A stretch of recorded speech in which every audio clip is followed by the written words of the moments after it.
Hello everybody. That's what I do with the old handles. It's just where they live.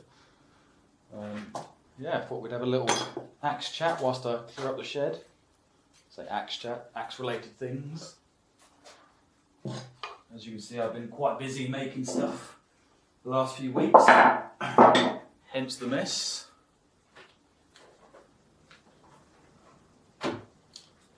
We are getting there.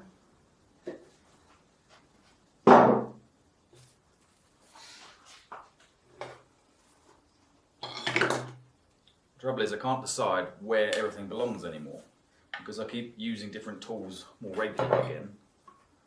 Where I used to have my set few things that I liked having on the bench, everything else went off over there, had its own place, whereas now doing lots of different things, can't decide where I want anything. So we're just plodding through it and having a guess.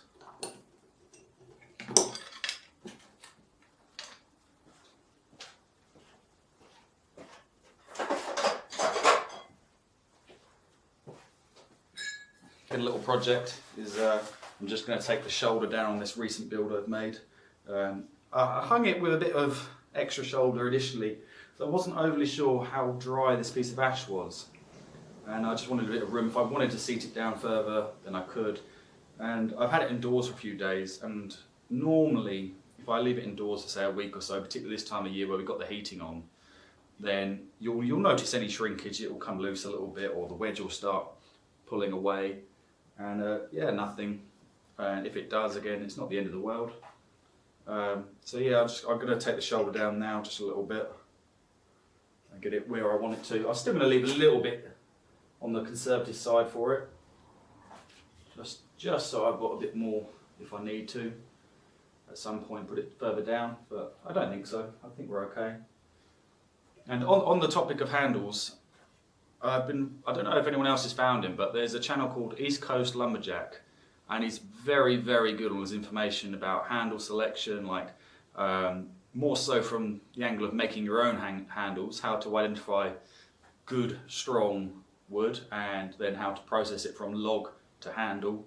I will say he's got some very good equipment like bandsaws, etc., that a lot of people won't have, but you can still take that same information and apply it to your tool setup and your skill set to hopefully produce better and better handles for yourself. But yeah, no, very, very good channel. Comes from a timber sports background and also does a lot of vintage work from what I can see. Yeah, no, good channel, very good.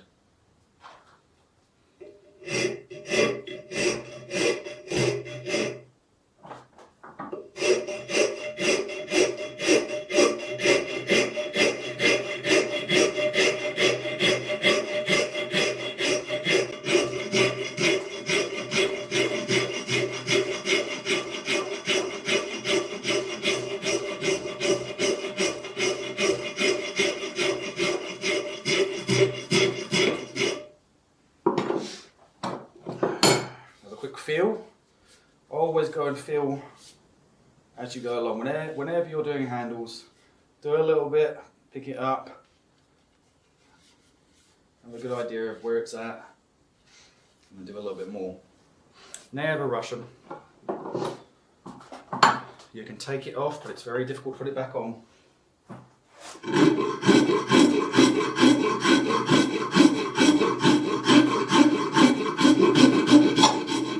So I'm just rounding that side where I flattened it off to get it where I want it.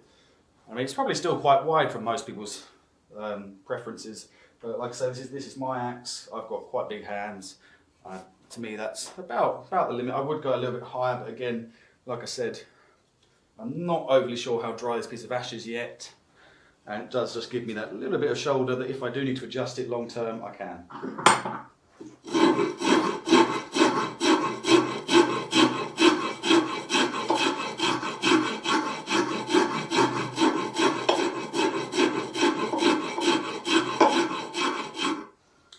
Must be one of the only one of the few guys that's not using a Shinto rasp. I keep looking at buying one and I just never get round to it. This is just, I don't even know what make it is.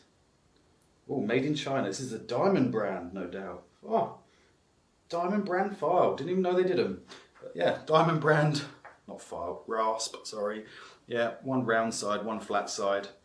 The round side's good for doing the swells because you can hollow them out. But mostly I'm using the flat side, even on the swells, more so the flat than the round. But just nice size to use. The only downside I'd say is I tend to leave my hand like this as I'm using it, and I end up gouging out various bits of layers of skin. I get scabby hands for a couple of days, but no biggie, no blood, no pain, just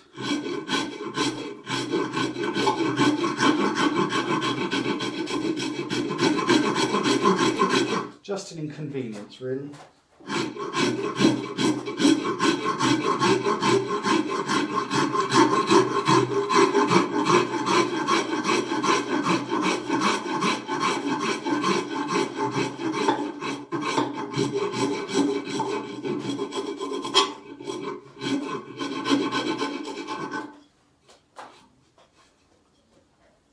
So that's that done. Knowing on this wide lens you probably can't see too well, but it's about where I want it. It's all rounded round. And yeah, it's about right. I'm tempted just to take a little bit of the width out whilst I'm doing this. Saves doing it later on, because it's a slight bulge just up here at the neck. I might just even up. But it's in a place where it doesn't really bother me there. It's just, I say it doesn't bother me, but it's on my mind now, so we're going to take that down. A lot of people won't use a metal vise. Personally, I find you just get a lot more purchase out of it. I'm not too fussed about these dings. I will take them out when I'm done with the handle, but for the time being, it's okay.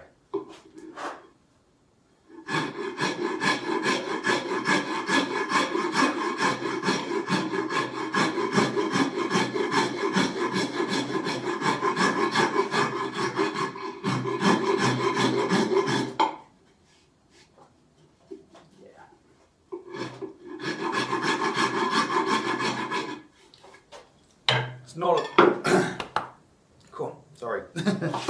it's not a lot of difference there, but it's just taken that slight bulge out of it and just gives that transition a much better flow. We'll do the same on the other side.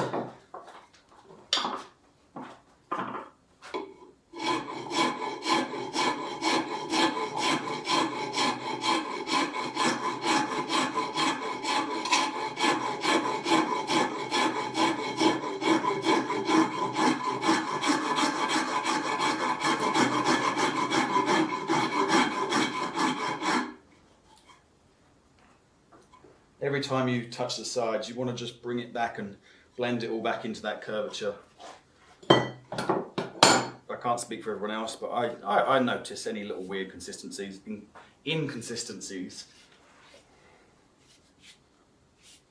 I mean, yeah, you can still use the axe, but it's nice to always try and get them right. I mean, even when I first made this handle, I wasn't overly pleased with it. Half the issue being that, I don't know if you can see this, but that head is absolutely mashed, and it took me a good half hour to try and get this straight on this handle, and it wasn't an easy thing at all, and it happened. Eventually it happened. So yeah, it's one for me really, this one. Just not that I wouldn't feel inclined to give it to someone else, but it's just, I don't know, it's a bit crude. Yeah, I'm going to enjoy it. I'm going to do stuff with it. Plan is that I'd like to do a video sort of showcasing an axe like this. It's showcasing its potential, hopefully. Sort of on the comparison side to something like your Gransfors Brooks, that sort of thing. Mostly just because of the style of the head. Nothing else otherwise really.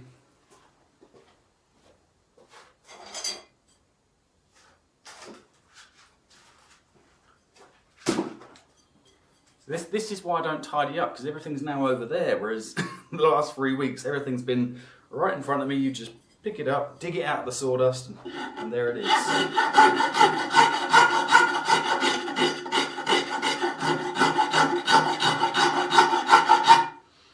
So this is just a finer rounded rasp, and I'm literally just using this to take out the deep gouges. Just nice and light strokes.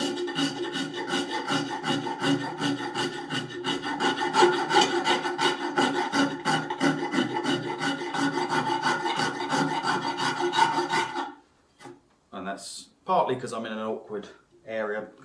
Ideally this would have been all done before I hung it, but like I say, I wasn't overly certain how I wanted it finished up like. So yeah, we're just dialing it in after the fact.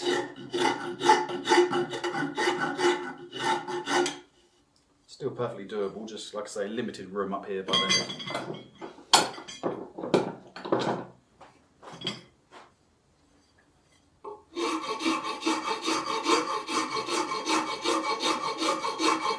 And again, like, even this in itself is just, it's helping blend in everything, it's keeping everything flat.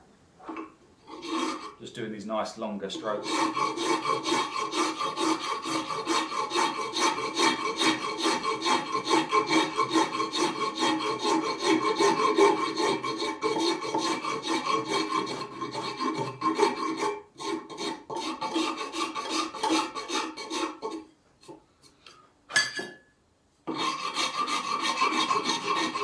That's about it really on that for the rasping. So I quite like these. These are actually, they're pads for a sander, but they've got no sticky back to them. I don't know what head you need to actually attach them to, but I bought them by mistake ages ago. This is a 36 grit, and where they're nice and stiff, and they don't tend to lose their grit at all, so they last ages, but where they're nice and stiff, it's very good for blending everything in.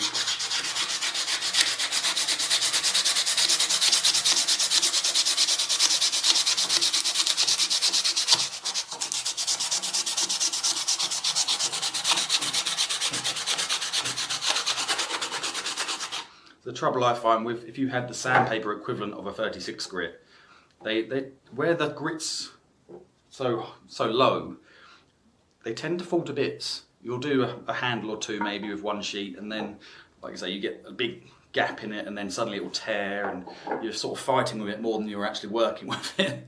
So yeah, for me these are just nice because they've got rigidity to them. You can see the flex in them. You can just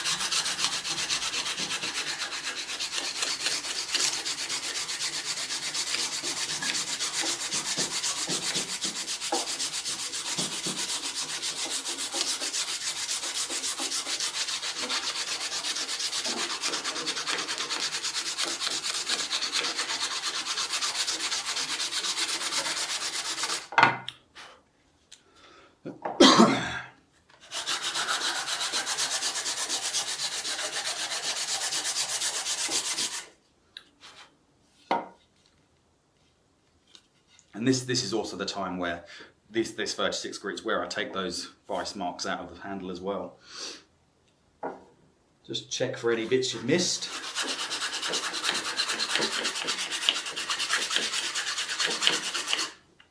Most of this is just to get all the scratch marks going the same direction.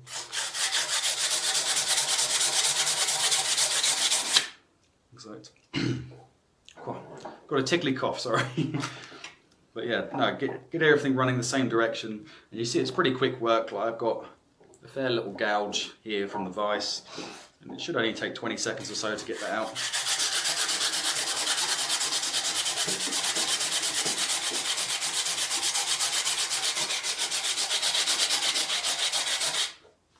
And that's that. Just look for any on the front and back.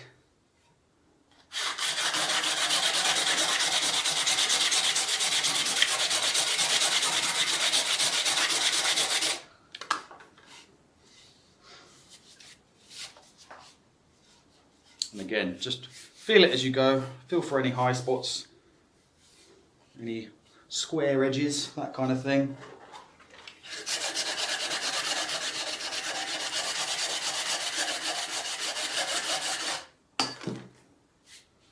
That's about right.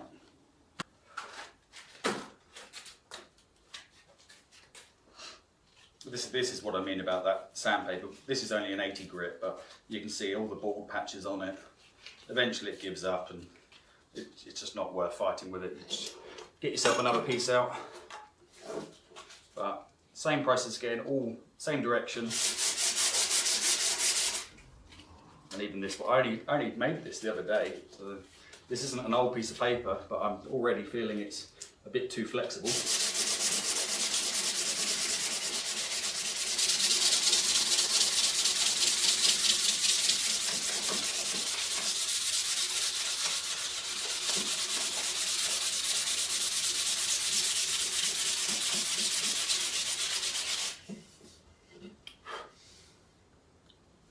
That's almost already taken out all the 36 grit and rasp marks out of the handle. Few more strokes up this end.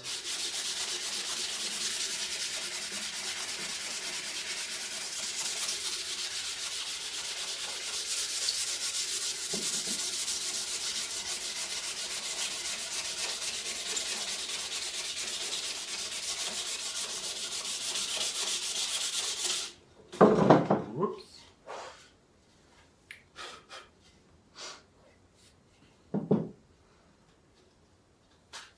All the vice marks have gone. Everything's rounded back over on this side.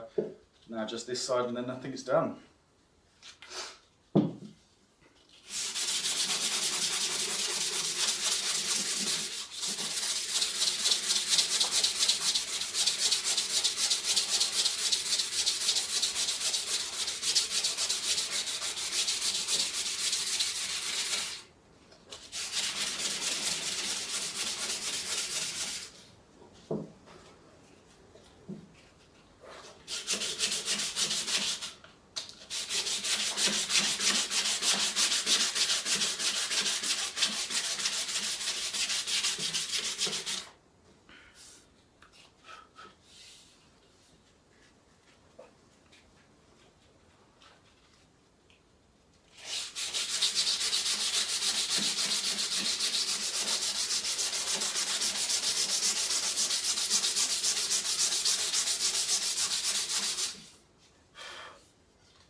Yeah, this is the awkward bit. It's just, like I say, in hindsight, wouldn't have done this with the head on. We've got it all down to the same grit before I hung it. But it's doable, you just got to be a bit crafty and get in the gaps where you need to. I mean, I'm going a bit over the top of it, but I just like to get a nice finish. I don't like seeing any tool marks really. Some people like them on the handmade stuff because, well, it shows that it's handmade. But then I don't think I don't think my handles are quite to that level where it's obvious that they're not, or that it is. Oh, I don't know.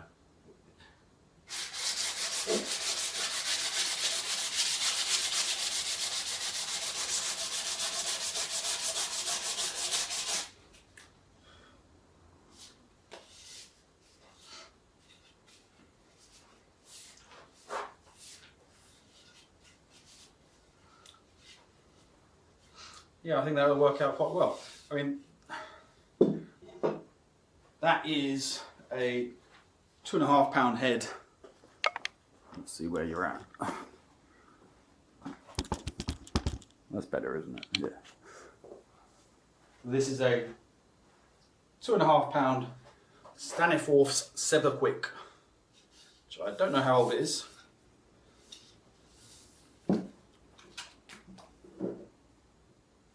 Kent felling pattern on a nice bit of English ash.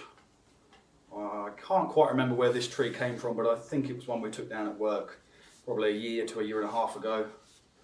I'm quite good about, when I do take wood back, I try to mill it up as soon as possible, really. Mill it up, turn it into boards. Sometimes I'll make it into blanks within 2 to 3 months, and then paint the ends of the blanks, leave them fairly oversized, and let them dry out in here, because then it's the same sort of temperature all year round in here. It does get hotter in the summer, but it's not too bad. This year was actually quite a bad summer because it got so dry. I did get 1 or 2 handles come loose, but it's just part and part of the parcel of axe work. Things come loose, you tie them up a bit. It's not the end of the world. It's all part of the fun. But yeah, so 27 inches I think it comes out as.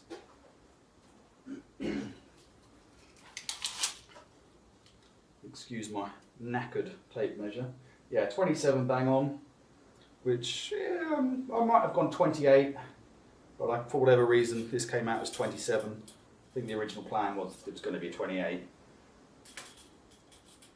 And for me personally, I quite like the straight neck on it. For my personal uses, I'm not a massive fan of an overly curvy handle. I like the curves down in the palm swell, so you just got a bit more of a hook. But generally speaking, fairly straight, and then into your curves down on the lower section. I don't know if I've got one. This might be a better example of a slightly curvier handle. I don't know whether you can see this in the camera or not, but something like that, where you can see the sweep stronger, and then coming into another curve on the lower section. But then this is meant for a bigger handle, bigger head. So you've got more eye wood anyway. As soon as you cut this down for a smaller eye, obviously you'll lose this curvature on the backside, which is no big deal. I do like throwing things about. Yeah, and then what do we got edge lengthwise? So 2.5 pounds, 27 inch. Stiff tape measure and just a tickle over 4 inches on the edge, so it's sort of equivalent to something like the Council Tool Boys axe, that kind of size really, but just a bit more aesthetic flair, being a nice old head. So yeah, I'll get it ground up at some point and give it a whirl. I've got quite a lot of free time this winter, so hopefully we'll get some shopping done. I've already done a rick this year, so I think I've done more than I did last year. Granted that some of that was with Ben and Simon, and they helped me out doing it. We had quite a good day. We didn't film anything really. We did a small video with the travelling axe, and got some bits done with that, and then we used our own axes, and I think we did probably about a quarter of a cord between us. And then I recently went into the woods, picked that up, and stacked it all with some other wood that I did earlier on the year with another build of mine. And so that's looking quite good there so far, so we can actually enter the Cordwood Challenge for once. Keep encouraging everyone else to do it and don't do it myself. Yeah, no, that feels a hell of a lot better now. Just taking that shoulder, just being able to get my hand higher up on the head, makes it feel a lot more mobile. I will probably oil this at some point. Could do it now, I suppose. I tend to leave the finish slightly rougher on mine, just because I like the purchase of the 80 grit.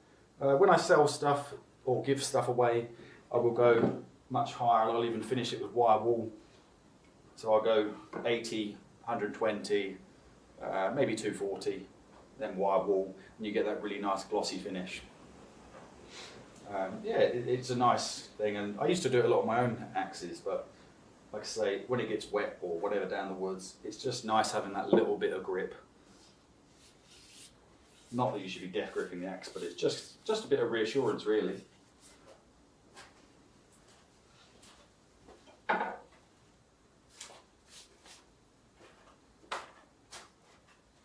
This was the latest 30-inch that I've been working on. Not overly wowed by it. It's got loads of work to go. Obviously, it's about well over an inch thick still. But it'll end up very similar to that one we've just done. And yeah, it's all right, but it's got a knot down here. I need to centre it up a bit. You can see how oversized I go with my wood selection. So that's well over 2 inches there, and that'll end up being similar size to that one we've just seen. About I don't know what the inch. I'm not sure how it converts into inches, but about 40 mil to 45 mil palm swell, which yeah, is still quite large. But if it's a smaller axe, I tend to go closer to the between 38 and 42 mil.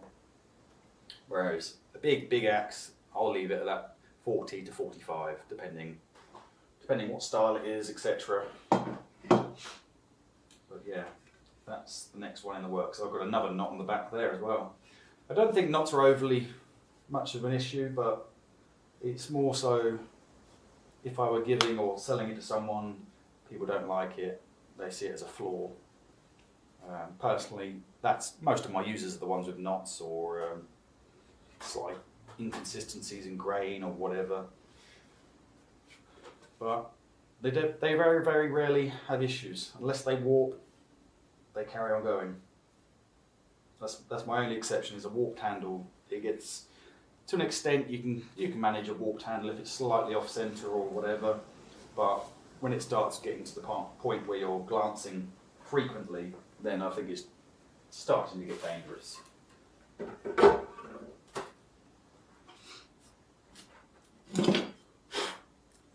I keep meaning to make another handle up for this. This is the axe I did the splitting video with in the summer. That was when it was really hot, actually, yeah.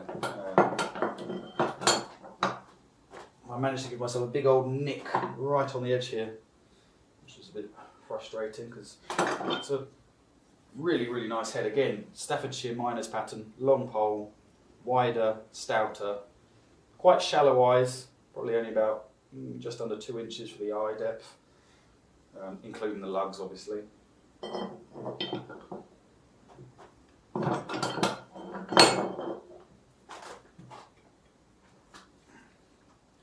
Again, same as the chisel, we'll just knock this off.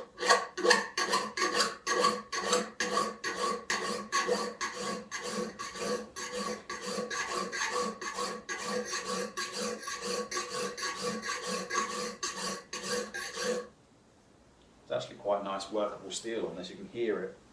That nice biting sound without being cheap sounding. I do prefer a softer steel on my heads, I must say. They might not be the most durable, but being able to work them and change them is nice. It's one thing I really don't like about things like the Grand Straws and a lot of the vintage heads as well, as some of the English makers. Obviously, occasionally you'll pick up a Elwell head and they're just absolutely rock solid. It's like trying to file glass.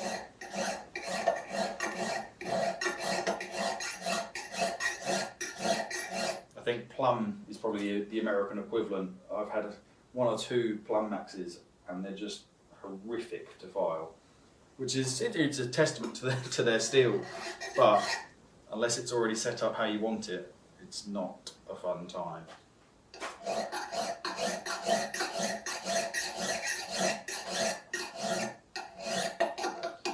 So I'm just doing full strokes just to blend that all in again.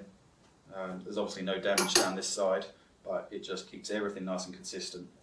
I haven't done very much on it. There's still a little bit of a nick just in the top side, but I don't like chasing the nicks too far.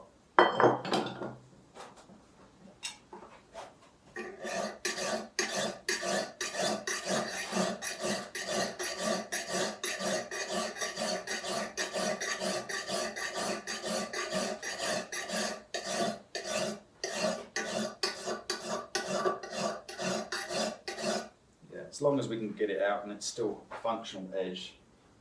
It's only right at the tip here, and I don't want to chase it because you end up with the old no-toe axe head. It just looks crap. But, so we're salvaging the aesthetic. But yeah, that's that all just quite cleanly filed up. And quite a practical edge now, but not pretty. Definitely not pretty. This side's okay, but I'll blend that all back in and get it sanded up. So it's a bit nicer to look at. And yeah, take it to a not polished finish, but I'll buff the edge and get it shaving sharp when needed. But yeah, I've still got to make the handle and everything else of this, so it's just saw it, did it whilst it was there. I do tend to do this in the workshop. I'll find something that, oh, I'll just do that for 5 minutes, and then I'll do that, and then there's something else. You just pick it up, and it's just doing bits and bits and bits. Usually quite good about finishing the bit that I've done. So these 3 heads are going to Kevin Kevich over in America. I want to say Pennsylvania, but he knows me, I forget everything. You've got a lot more land than we have, so forgive me for forgetting all the names of everywhere. This nice Kent felling pattern, oh, I think this is probably the nicest one of the 3. I felt like there was 4, but I can't find the other one if it was. I'll double check with Kevin before it all goes off. Well, I might be chucking a couple other things in there with it. We shall see what I can find for him. Then another Kent felling pattern. I think this one is 4.5 pounds, just judging by how it feels in the hand. I remember that one of them was about 4.5. Surprisingly small eye on it. It's a bit crude where it's an older one. It's got a lot of neglected pitting on it, but it's all straight. It's got to make a good axe. Quite narrow, but should be okay. Can't remember the make of it. Yeah, I can't read it, but I'll try and find out for him. Yeah, but yeah, nice old Wilden pattern, I think. And then ditto this one. Again, nice and old, covered in sawdust typically. It's my doing. A little bit narrower on this one. I think this one's the 4 pound. Yeah, he'll make a good head. He'll make a good project of it. It's got a nice wedgy profile to it, which I know he likes. So he might end up making that into a bit of an all-rounder. Do a bit of splitting with it, a bit of cordwood, that kind of stuff. And then I've got this weird thing, which, yeah, bit of a hybrid. It's old. I don't know what we call it here, but it's almost like a hybrid between a topping pattern that we'd have here, which I can show you in a second. I know I've got one in here somewhere.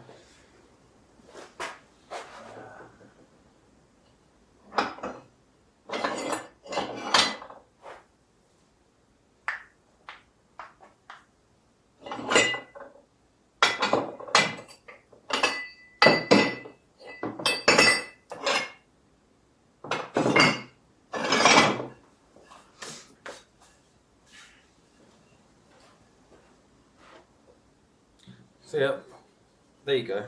Vaguely similar, not massively looking at it in person, but you get the idea. Nice wide edge.